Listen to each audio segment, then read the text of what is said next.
Hello, Good Tree. This is Paul here to answer some questions you might have regarding creation according to the Bible.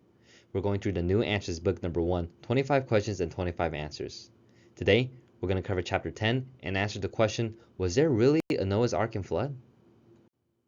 One of the most widely known events in the history of mankind, Noah's Ark and the flood are unfortunately often considered a fairy tale, but the Bible declares that it is true history. There really was a worldwide flood and an ark that preserved the lives of some. Now, how large was Noah's Ark? The Bible tells us it was 300 cubits long, 50 cubits wide, and 30 cubits high. The cubit here is most likely a royal cubit and measures to about 20.4 inches. This means Noah's Ark was probably around 510 feet long, 85 feet wide, and 51 feet high. That's a pretty big boat. How could Noah build it? Well, Noah didn't work alone, but he had the help of his family and could even have hired workers to help build the ark. Even if they didn't believe Noah's claim that there would be a global flood, they would surely help build an ark that Noah was paying them to do, all while he was pleading with them to repent.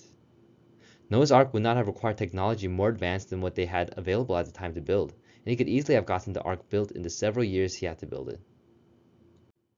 The Bible tells us that Noah took 2 of each animal and 7 of each clean and flying animal into the ark with him. God could easily have orchestrated all the animals to come to Noah when the time had come and board the ark peacefully without any need for Noah to seek them out and force them into the boat. This would have included dinosaurs, which would easily have fit onto the ark as younger, juvenile dinosaurs rather than the adult ones. In fact, it would not have been a problem for Noah to fit all the animals into the ark. Noah only had to bring land animals and didn't need to take any sea creatures or amphibious animals. Noah also only had to bring 2, or 7, of each kind of animal.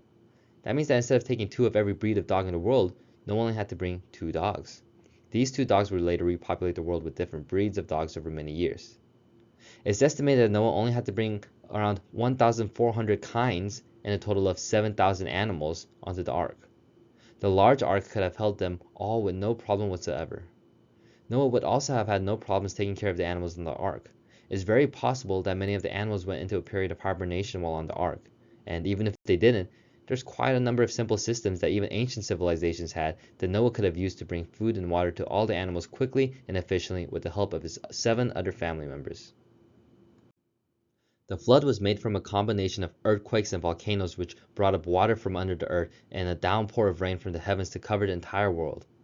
Though mighty and destructive to wipe out all life on earth, Noah's Ark was specifically designed to withstand the catastrophe and survive the strong waves and rising waters.